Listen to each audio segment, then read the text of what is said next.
Puji Tuhan Bapak Ibu Saudara, kita ada di minggu yang ke berapa? 4. Ya. Masih dalam tema yang sama, yaitu tentang bagaimana hidup kita menjadi berkat. Nah, saudara-saudara, hari ini saya pakai baju merah, baju Home Kids. Mana tahu guru sekolah minggunya kurang, ya. Puji Tuhan. Jadi sudah siap kalau dibutuhkan. Mari Bapak Saudara, kita akan membaca firman Tuhan. Hari ini saya akan berkhotbah dengan judul dipersiapkan untuk menjadi berkat. Katakan sama-sama, dipersiapkan untuk menjadi berkat. Nah, saudara-saudara, menjadi berkat itu berarti membagikan apa yang ada di dalam diri kita untuk orang lain. Sekali lagi, menjadi berkat itu artinya adalah membagikan apa yang ada dalam diri kita untuk dibagikan kepada orang lain, di-sharingkan kepada orang lain. Dan saya mau katakan bahwa menjadi berkat itu adalah sesuatu karakter yang harusnya melekat dalam diri kita sebagai orang-orang yang menyebut dirinya sebagai orang Kristen. Ya, menjadi berkat itu harus menjadi sebuah lifestyle, gaya hidup sebagai orang-orang yang menyebut dirinya sebagai orang Kristen atau pengikut Kristus. Dan saya mau katakan saudara bahwa menjadi berkat itu tidak perlu menunggu nanti.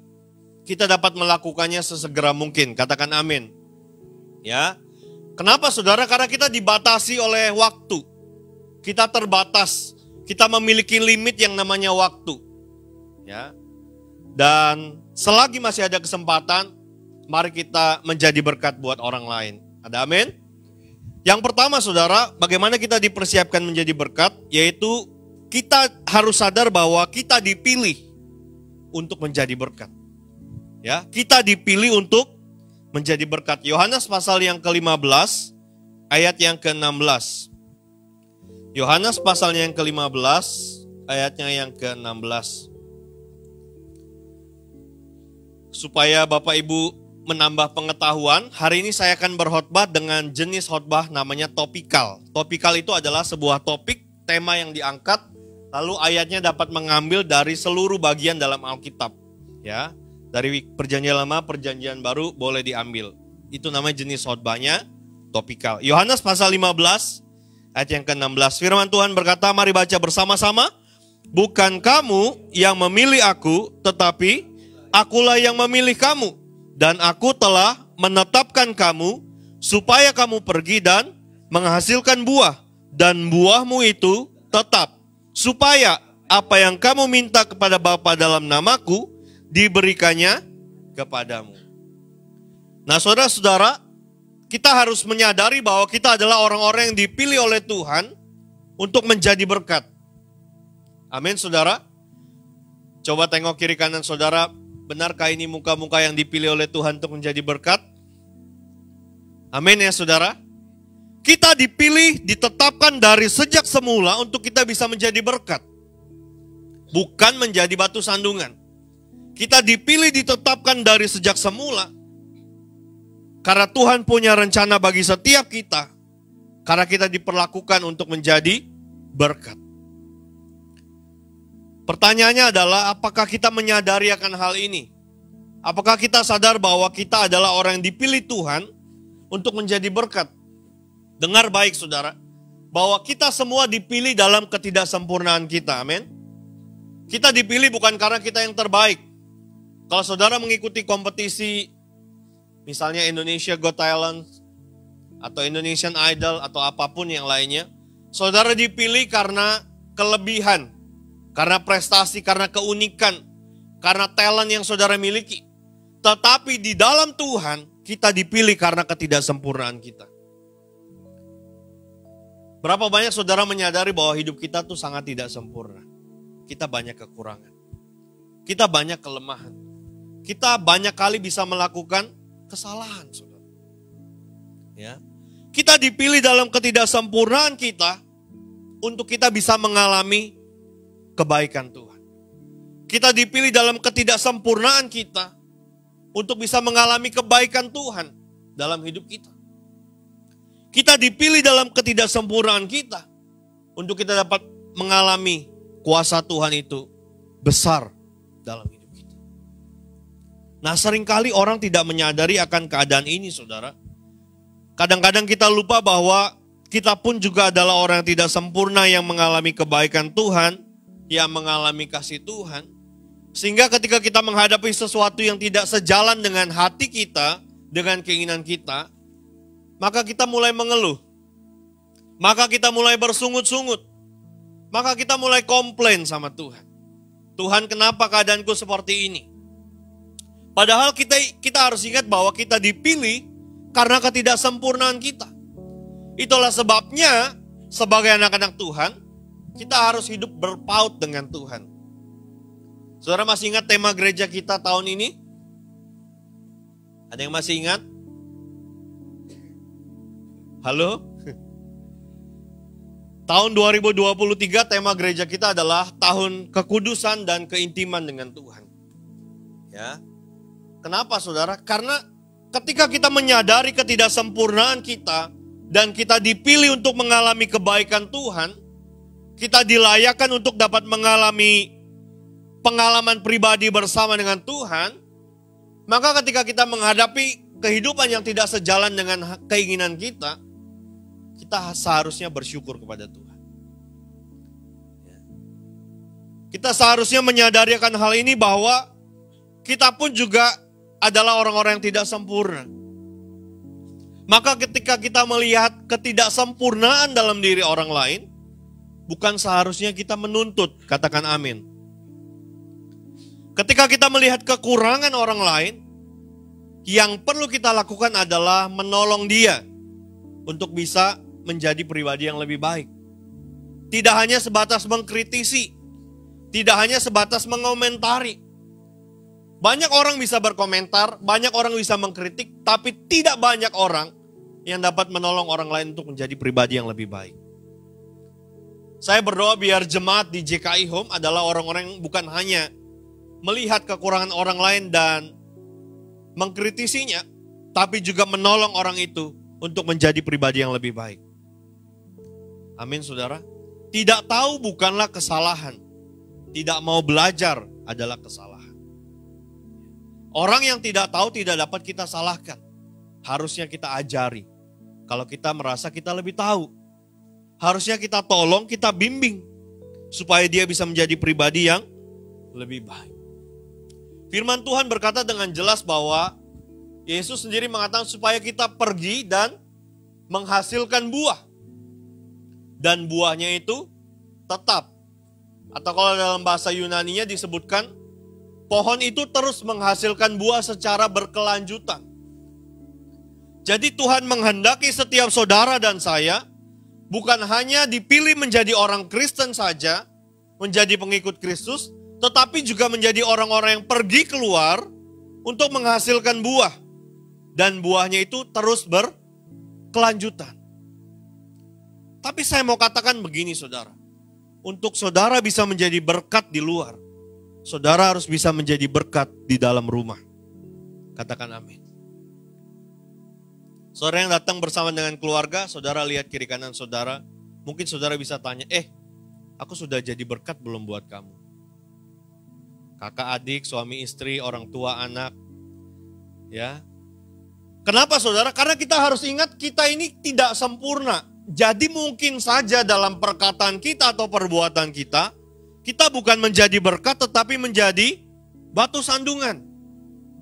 Yang seharusnya kita menjadi berkat buat saudara kita, buat keluarga kita, justru kita menjadi beban yang berat bagi keluarga. Maka sebelum kita keluar untuk menjadi berkat, kita harus menjadi berkat di dalam rumah. Yang amin satu.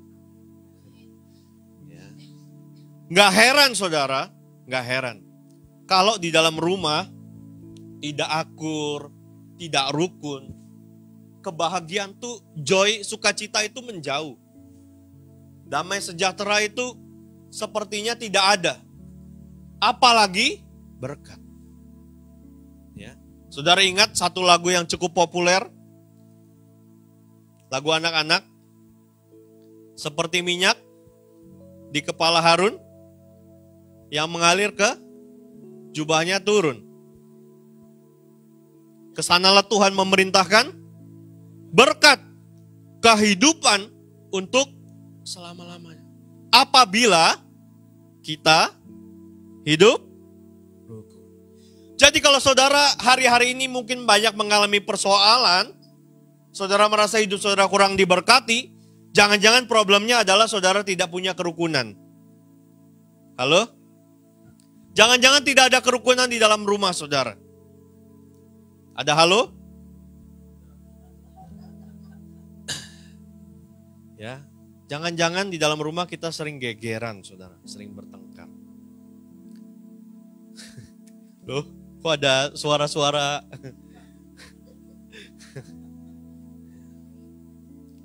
Ya, seringkali kita merasa hidup kita kok banyak persoalan, banyak pergumulan, kok rasanya usaha nggak jalan-jalan, mau coba bisnis nggak berhasil, kerja di kantor begitu-begitu aja. Jangan-jangan ada problem soal kerukunan di dalam rumah kita. Ya. Mungkin saudara sudah berdoa sekian lamanya tapi kok doanya tidak dijawab oleh Tuhan. Jangan-jangan salah satu masalahnya adalah kita tidak hidup rukun. Halo? Saya berdoa biar hari ini kita semua membereskan hubungan dengan sesama anggota keluarga kita. Ya, suami kepada istri, istri kepada suami, orang tua kepada anak, anak kepada orang tua, kakak kepada adik, adik kepada kakak. Ya. Seluruh keluarga kita. Saya percaya saudara, kalau kita hidup rukun, firman Tuhan itu tergenapi. Kesanalah Tuhan perintahkan berkat kehidupan untuk selama-lamanya. Kita harus ingat bahwa kita ini dipilih untuk menjadi berkat. Jangan karena keegoisan kita, jangan karena keangkuhan hidup kita, kita menjadi hidup yang tidak rukun dengan saudara-saudara kita, sehingga berkat itu terhalang dalam hidup kita. Ingat, yang menjadi pemisah antara kamu dan Allahmu ialah segala kejahatan, segala dosa. Yang membuat Tuhan tidak mendengar bukan karena telinganya kurang panjang, telinganya kurang panjang. Telinganya kurang tajam, tangannya kurang panjang. Ya. Yang menjadi pemisah adalah segala dosa dan kejahatan kita. Saya berdoa biar kita semua hidup rukun, amin. Ya, kita hidup rukun di rumah, kita jadi berkat buat anggota keluarga kita. Maka saya percaya keluar dari rumah pun kita bisa jadi berkat kepada siapa saja yang kita jumpai. Hari Jumat kemarin sel grup kita kurang fokus nih. Hari Kamis kemarin Bible Talk kita ada satu pembahasan yang buat saya itu sangat menarik. Karena saya sedang mempelajari atau mendalaminya dalam sebulan terakhir ini saudara. Yaitu menjadi berkat lewat perkataan kita. Ya. Kadang-kadang kita tidak menyadari kata-kata yang kita keluarkan itu dapat melukai orang lain. Mungkin setelah itu kita bisa minta maaf, saudara. Tapi kata-kata itu sulit dicabut dari ingatan, dari memori orang yang kita jumpai. Ya. Nah, kita belajar, saudara, bahwa kita perlu memperhatikan setiap perkataan kita, terutama di dalam rumah, ya, supaya satu sama lain keluarga ini, rumah tangga ini, bisa menjadi keluarga yang rukun. Ya. Perhatikan kata-kata kita. Ya. Saudara, kalau kita tidak memiliki kerukunan di dalam rumah, sehingga tidak ada berkat di sana, di rumah nggak ada berkat, saudara jangan pikir di luar pasti ada berkat. Ya. Kalau saudara berpikir demikian, maka saudara telah dikelabui, ditipu oleh tipu muslihat iblis. Kedamaian, kerukunan, berkat yang sejati itu adanya di rumah. Maka peliharalah keluarga saudara dengan baik. Bangun keluarga saudara dengan baik. Bangun hubungan dengan sesama anggota keluarga juga dengan baik. Supaya ke sana Tuhan perintahkan berkat. Dikatakan bahwa kita dipilih dan kita diutus untuk pergi untuk menghasilkan buah. Salah satu caranya adalah dengan kesaksian kita. Ya. Ada lagu berkata, oleh darah anak domba dan oleh kesaksian kita. Selanjutnya apa saudara? Iblis dikalahkan. Tapi kadang saya suka bingung kalau ditanya siapa yang mau bersaksi? Gak ada. Tapi kalau nyanyi kan semangat ya. Oleh darah anak domba, oleh kesaksian kita, iblis dikalahkan. Siapa yang mau bersaksi? Gak ada. Saudara dipilih untuk menjadi berkat. Artinya, saudara dipilih untuk mengalami kebaikan Tuhan. Supaya supaya ketika saudara membagikan kepada orang lain pun dapat mengalami kebaikan Tuhan. Disitulah saudara jadi berkat. Amin saudara.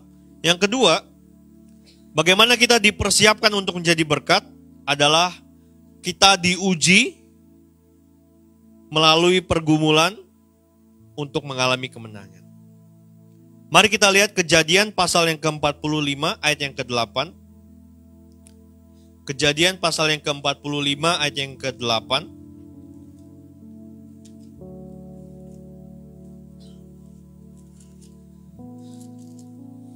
Kejadian pasal 45 ayat yang ke-8, ini adalah sebuah statement pengakuan dari seorang yang bernama Yusuf. Ya. Baca sama-sama, 2, 3. Jadi, bukanlah kamu yang menyuruh aku ke sini, tetapi Allah, dialah yang telah menempatkan aku sebagai bapa bagi Firaun dan tuan atas seluruh istananya dan sebagai kuasa atas. Saudara, bagaimana kita dipersiapkan untuk menjadi berkat adalah ketika kita diuji dalam menghadapi pergumulan. Saudara, kita nggak perlu baca cerita ini karena saudara sudah tahu pasti bahwa Yusuf pada usia 17 tahun, dia mendapat sebuah mimpi. Lalu dia menceritakan mimpi itu kepada ayahnya dan saudara-saudaranya. Dan mereka menjadi marah lalu membuang Yusuf ke dalam sumur, menjual, dan lain seterusnya sampai cerita ini. Ada yang tahu berapa lama? Ada yang tahu berapa lama? 13 tahun lamanya, saudara. Ya, Kejadian 37 ayat yang kedua itu pertama kali Yusuf mendapat mimpi. Dan Kejadian 41 ayat 46 itu ketika Yusuf dipromosikan oleh Firaun. Ya, 13 tahun lamanya. Sekarang pertanyaannya, bagaimana kalau itu terjadi dalam diri saudara? Kita dijual, difitnah, dihina, direndahkan, diperlakukan tidak adil, dilupakan, dan lain sebagainya. Belajar dari kisah Yusuf ini, saudara. Setelah 13 tahun dia diuji sedemikian rupa.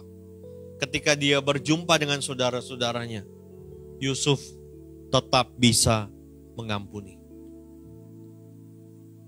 Dan saya mau katakan ini tidak mudah, saudara. Ya, ini tidak mudah. Tapi Yusuf dapat melakukannya. Dia bisa mengampuni saudara-saudara. Padahal Yusuf punya kesempatan emas untuk membalas sakit hatinya. Waktu saudara dikecewakan, diperlakukan tidak baik oleh orang lain, bukankah kita sering kali menunggu kesempatan yang emas untuk membalas orang itu? Betul saudara? Enggak ya? Tapi seperti Yusuf kita belajar. Sekalipun kita memiliki kesempatan emas, golden time, untuk membalas sakit hati kita, Yusuf tidak melakukannya. Kenapa? Karena hati Yusuf telah terbentuk menjadi karakter ilahi.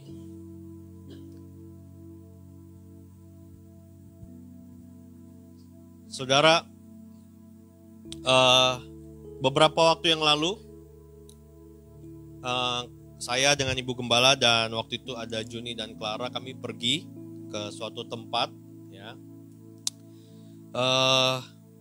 Dalam perjalanan itu, namanya di kota, ibu kota lah ya, namanya di ibu kota, ya pasti lalu lintas kan kadang suka kacau gitu ya. Lalu kemudian di perjalanan itu ada seorang ibu naik motor, ya. The power of emak-emak, dia berhenti di tengah jalan, saudara, dengan tidak ada apa-apa, dia berhenti aja, gitu. Di tengah jalan, saudara, bukan di pinggir kiri atau pinggir kanan, di tengah, benar-benar di tengah, tanpa helm, ya, tanpa plat nomor, ya, dan saya yakin mungkin nggak punya SIM mungkin, dan nggak bawa STNK. Saya pakai seat belt, mengemudi di jalur yang benar. Kalau diperhadapkan yang benar, yang menang pasti saya dong, benar nggak? Dia berhenti di tengah jalan, puji Tuhan saya nggak nabrak dia, ya. Entah dia kesambet apa, tiba-tiba dia berhenti. Lalu kemudian secara refleks, saudara, saya klakson, tin, karena dia berhenti. Ya. Jangan sampai waktu saya ngerem, mobil belakang nabrak saya, kan lebih kacau. Ya. Jadi saya klakson. Saudara, apa yang terjadi? Lewatlah ibu ini dan dia menyebutkan suara yang nyaring. 3 huruf, depannya T, tengahnya A, belakangnya I. Dan itu dia teriak persis di kaca di belakang saya. Kebetulan yang denger itu Juni. Juni langsung, aduh, kaget dan mungkin dia sedikit, bukan trauma, mungkin terkejut ya. Saya bilang, ya biasa itu. Terus gimana, kita mesti turun gitu. Teriakin, woi sini. Ngapain? Saudara, lewat kejadian itu saya pun belajar. Saya tidak bereaksi apa-apa, justru saya ketawa. Kenapa Juni? Ya ampun, si ibu itu kata-katanya. Padahal saudara, itu lagi hari raya, tahun baru Islam. Bisa-bisanya dia mengumpat begitu, saudara. Tapi buat saya nothing dulu. Saya bukan, kalau Irwan mungkin 20 tahun yang lalu gitu ya, mungkin saya turun, saudara. Atau saya teriakin. Tapi waktu saya turun atau saya teriakin, ntar ada Pak Sinto misalnya kan, karena dia tetangga saya, saudara ya. Loh kok Pak Gembala gitu? Ya, rusak. Benar gak, saudara? Jadi saya tidak bereaksi apa-apa. Saudara, kadang-kadang memang kita diuji supaya kita punya karakter yang baik untuk kita bisa jadi berkat buat orang lain. Ya.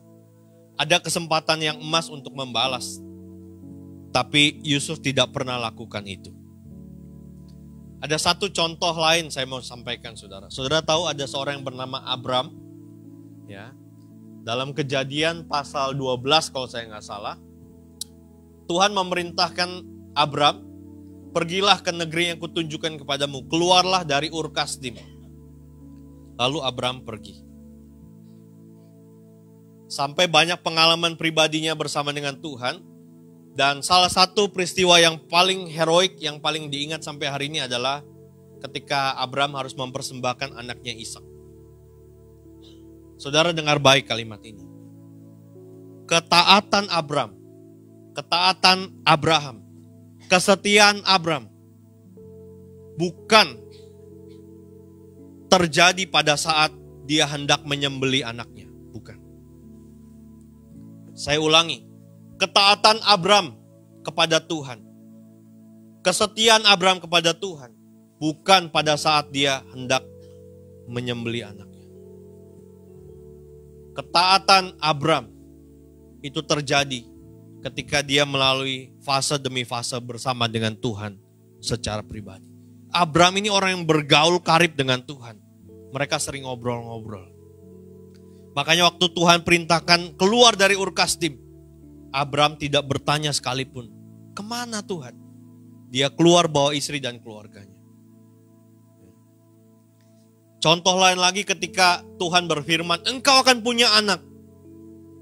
Abram tidak sekali-kali membantah, justru istrinya yang mentertawakan. Jadi kehebatan Abraham bukan ketika dia hendak menyembelih anaknya, tapi ketika dia membangun hubungan pribadi dengan Tuhan, sehingga dia tahu apa yang menjadi isi hati Tuhan. Orang yang bergaul karib dengan Tuhan tidak lagi takut menghadapi kehidupan, karena dia tahu janji Tuhan itu iya dan amin. Karena masa depan sungguh ada dan harapanmu tidak akan hilang.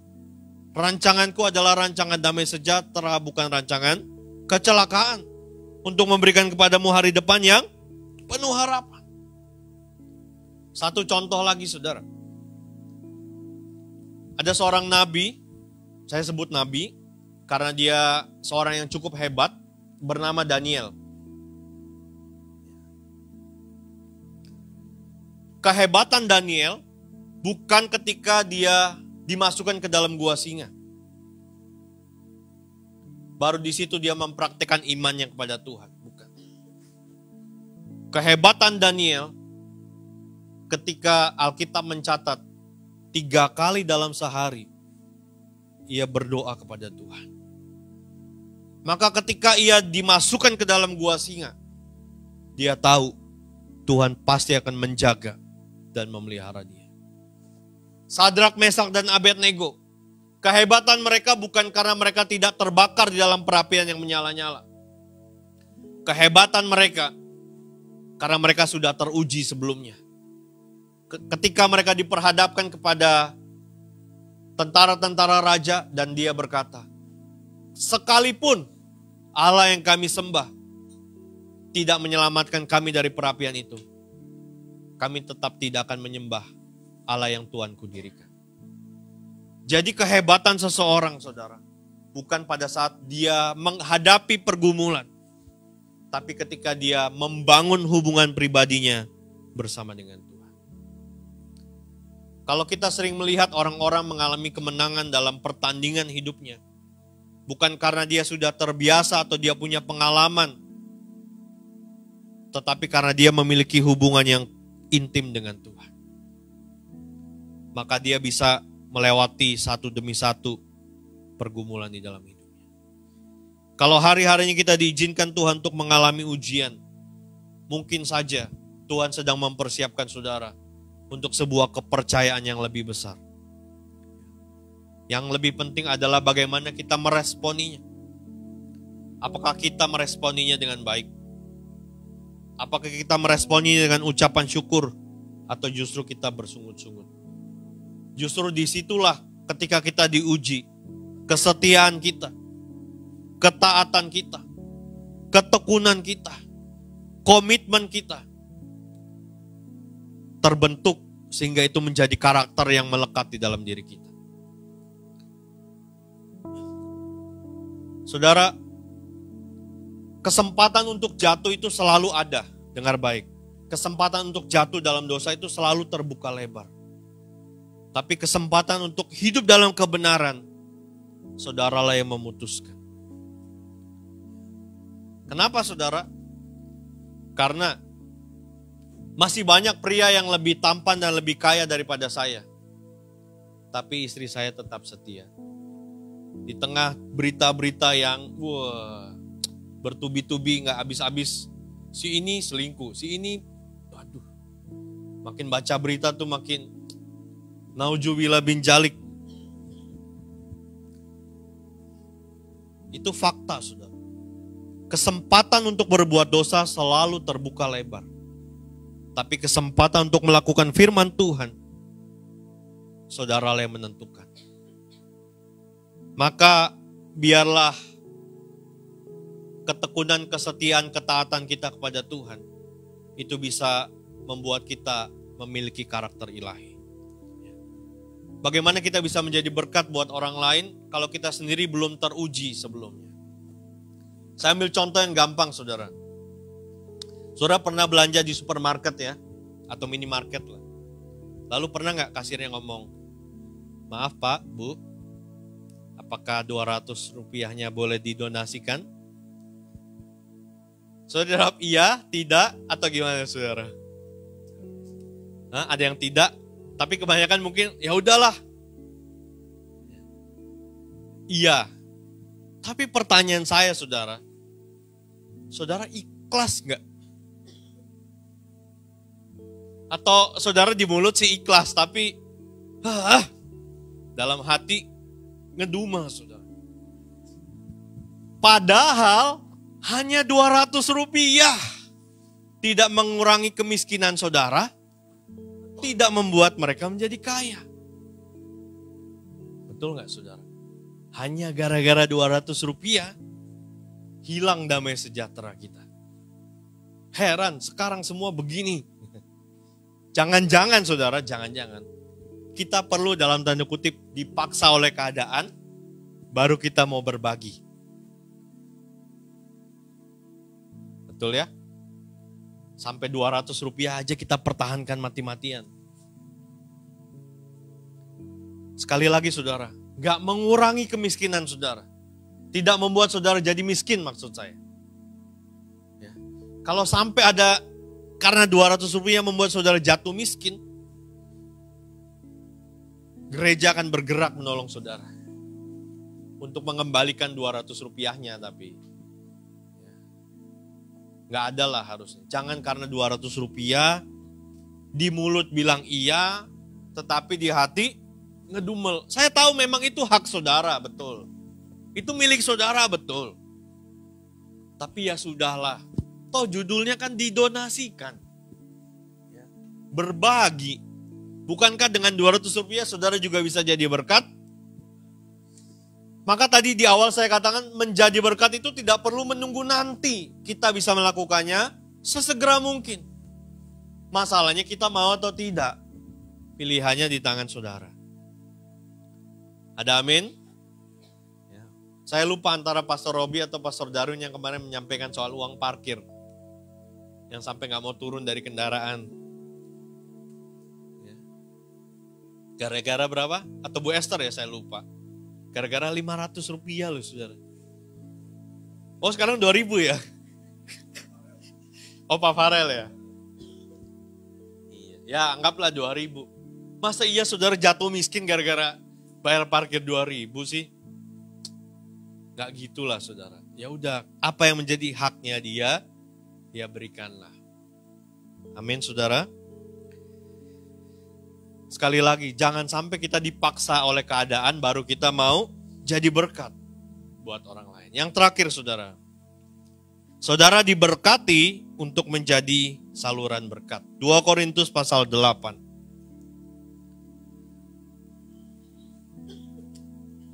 Nanti kan kemarin dapat info di grup ya. Hari ini kids mau cari dana. Ya. Jadi kalau saudara udah kasih duit, jangan minta kembalian ya. Gak ada yang amin. Kan makanya kemarin saya tanya, berapa harganya? Supaya nyiapin uang pas. Ya kan? Nanti belinya satu, jamunya 10.000, kasihnya 50.000. Bu Linda bilang, gak ada kembali pak. Terus masa kita mau, gimana sih? Ya udah bayarnya nanti, malah jadi ngutang. Ngutang harus dibayar ya, ada amin? Jangan sampai JKI Home tuh hutang menghutang ya. 2 Korintus pasal 8 ayat yang ke-12 sampai dengan 15. 2 Korintus pasal 8 ayat 12 sampai 15. Baca ayat ini bersama-sama saudara. Sebab jika kamu rela untuk memberi, maka pemberianmu akan diterima. Kalau pemberianmu itu berdasarkan apa yang ada padamu, bukan berdasarkan apa yang tidak ada padamu. Sebab kamu dibebani bukanlah supaya orang-orang lain mendapat keringanan, tetapi supaya ada keseimbangan. Sekarang ini kelebihan kamu mencukupkan kekurangan mereka, agar kelebihan mereka kemudian mencukupkan kekurangan kamu. Benar gak? Apa saya salah baca? Supaya ada keseimbangan. Seperti ada tertulis, orang yang mengumpulkan banyak tidak kelebihan, orang yang mengumpulkan sedikit tidak kekurangan. Saudara, ayat ini bagus banget saudara. Memang judulnya adalah pelayanan kasih ya saudara. Tetapi ini salah satu cara untuk menjadi berkat adalah, kalau saudara baca ayat yang ke-12 dikatakan begini. Pemberianmu itu berdasarkan apa yang ada, bukan berdasarkan apa yang nggak ada. Ya. Lalu kemudian diteruskan di ayat 13, sebab kamu dibebani, kalau dalam bahasa aslinya dituliskan, sebab kamu diberi tanggung jawab, dipercayakan sebuah tanggung jawab untuk ayat yang ke-14. Yaitu kelebihan kamu mencukupkan kekurangan mereka. Begitu ya saudara. Nah, seringkali, pernah nggak saudara dengar, ada orang yang ngomong begini, kalau saya diberkati, saya akan titik. Kalau saya disembuhkan, saya akan titik. Kalau saya ditolong Tuhan, kalau Tuhan tolong saya atau kalau Tuhan beri saya mujizat, saya akan titik. Pertanyaan saya, sejak kapan hubungan kita dengan Tuhan menjadi hubungan transaksi? Bukankah kita dengan Tuhan adalah relasi? Betul ya? Bapak dengan anak. Lalu kenapa tiba-tiba kita bisa bilang, kalau saya diberkati, saya akan titik. Kalau saya ditolong Tuhan, saya akan titik. Kalau Tuhan buat mujizat dalam hidup saya akan titik. Pertanyaan saya adalah, kenapa tidak dalam keadaan saudara sakit, saudara bisa jadi berkat buat orang lain? Apakah ketika saudara sakit, saudara tidak bisa jadi berkat buat orang lain? Ada seorang yang kena cancer, saya lupa namanya, tapi dia cukup terkenal di Indonesia. Rambutnya sudah habis, ya, karena dia kemoterapi berkali-kali. Tapi dia membagikan kata-kata motivasi. Cukup terkenal saudara, cuma saya lupa namanya. Seorang perempuan. Ya. Saya lupa, mungkin kalau saya nggak salah namanya Grace, kalau saya nggak salah. Ya. Dalam kondisinya yang terbaring di rumah sakit, dia terus membagi kisah hidupnya untuk memotivasi orang lain. Harusnya kalimat itu tidak terjadi dalam diri dia. Dan itu terbukti. Dia nggak berkata, Tuhan, kalau saya sembuh, saya akan bersaksi. Tidak begitu, saudara. Justru dalam kondisi sakitnya, dia menyaksikan kebaikan Tuhan. Ada amin, saudara? Seorang janda yang memberikan 2 peser. Dia tidak berkata, Tuhan, berkatilah saya, supaya saya bisa memberi lebih banyak. Tapi dengan semua yang dia miliki, dia persembahkan kepada Tuhan. Kenapa harus tunggu saudara diberkati? Kenapa harus tunggu saudara menjadi sehat? Kenapa harus tunggu saudara ditolong Tuhan? Baru saudara mau jadi berkat buat orang lain. Saya berdoa biar ini mengetuk hati saudara. Jangan lagi ada transaksi dengan Tuhan. Kenapa jadi semua bersyarat? Apakah keadaan yang sekarang ini belum cukup buat saudara untuk bisa jadi berkat buat orang lain? Saya kasih contoh yang sederhana. Siapa yang mau jadi berkat? Coba angkat tangan. Kalau mau, saya kasih contoh. Saudara tahu air mineral kemasan? Ini kan botol ya, yang kemasan. Ya, yang gelas-gelas. Saudara, di rumah punya kulkas kan? Saya percaya jemaat JKI Home semua punya kulkas. Ya, kan beriman saudara. Ya. Saudara punya kulkas, saudara beli air mineral yang gelas, saudara simpan di kulkas. Nanti waktu setiap pagi atau sore ada mobil truk yang ngambil sampah datang, keluarin gelasnya, Pak minum, Pak, Bu minum. Dengan cara yang gampang, saudara bisa jadi berkat buat orang lain. Maka saya katakan tidak perlu menunggu nanti untuk saudara bisa jadi berkat. Dengan cara yang sederhana saudara bisa jadi berkat. Waktu saudara masak, ibu-ibu, ya, mungkin saudara masak lebihin sedikit, saudara bagikan ke tetangga, saudara bagikan ke orang-orang yang ada di jalan. Maka tidak perlu lagi ada kalimat, kalau saya diberkati, saya akan memberi. No. Tapi dengan apa yang ada pada kita sekarang ini, kita bisa jadi berkat, katakan amin. Ya, ayat ini berkata, bukan berdasarkan apa yang tidak ada. Tolong ditampilkan ayatnya, ayat ke-12. Bukan berdasarkan apa yang tidak ada, tapi justru dengan apa yang ada pada kita, kita bisa bagikan kepada orang lain. Dengan cara apapun, saudara. Itu tadi contoh yang paling sederhana yang saya berikan. Saudara beli air mineral, 10 gelas aja mungkin. Atau kalau saudara nggak mau beli, ya udah, saudara siapin gelas. Saudara taruh air minum di botol, masukin kulkas. Nanti waktu ada orang datang yang ngambilin sampah di rumah saudara, tuanginlah dan bagikanlah minum itu kepada orang lain. Menjadi berkat buat orang lain bukan sesuatu yang sulit, asal kita mau melakukannya. Ingat, ayat ini berkata, supaya ada keseimbangan. Ayat 13. Karena kita semua mendapatkan sebuah tanggung jawab yang sama. Kalau saudara dipercayakan lebih, maka bantulah. Ya, sesuai dengan kerelaan hati saudara. Tetapi, nah dengar baik nih, tetapi jangan menjadi aji mumpung. Kan tadi Pak Gembala khotbah gitu. Nanti habis ibadah gue mau tanya, Pak Gem saya lagi ada kesulitan nih Pak Gem. Tak tolonglah bantu Pak Gem pinjemin duit. Jangan. Anda berdosa kepada Tuhan. Kenapa saudara? Karena pertolongan kita datangnya dari Tuhan. Ya, jadi kalau ada orang yang berbaik hati, bermurah hati, jangan dimanfaatkan. Ya. Jangan aji mumpung saudara. Itu gak bagus. Ya, gak baik. Saudara, selama fokus hidup kita adalah penambahan untuk diri kita sendiri, kita sulit jadi berkat buat orang lain. Sekali lagi, selama fokus hidup kita adalah penambahan untuk diri kita, maka kita sulit jadi berkat buat orang lain. Ya. Padahal kita bisa jadi berkat buat orang lain dengan apa yang ada pada kita.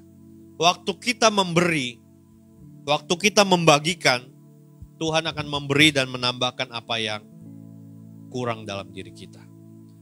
Makanya ada orang yang dipercayakan lebih karena dia setia dalam perkara kecil. Maka Tuhan percayakan dia semakin lebih besar, semakin lebih besar, semakin lebih besar. Ingat sekali lagi, tidak ada transaksi dengan Tuhan. Karena kita dengan Tuhan adalah Bapa dan Anak.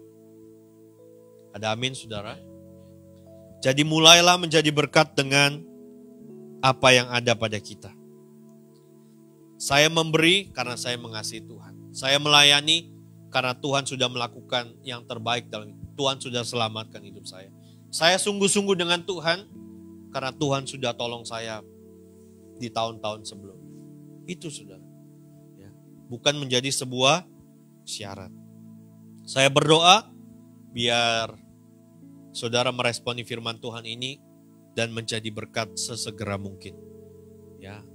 Bukan dengan hal yang sulit, bukan dengan hal yang besar, tapi Alkitab berkata dimulai dengan apa yang ada pada kita, bukan dengan apa yang tidak ada pada kita. Tuhan Yesus memberkati kita semua. Amin.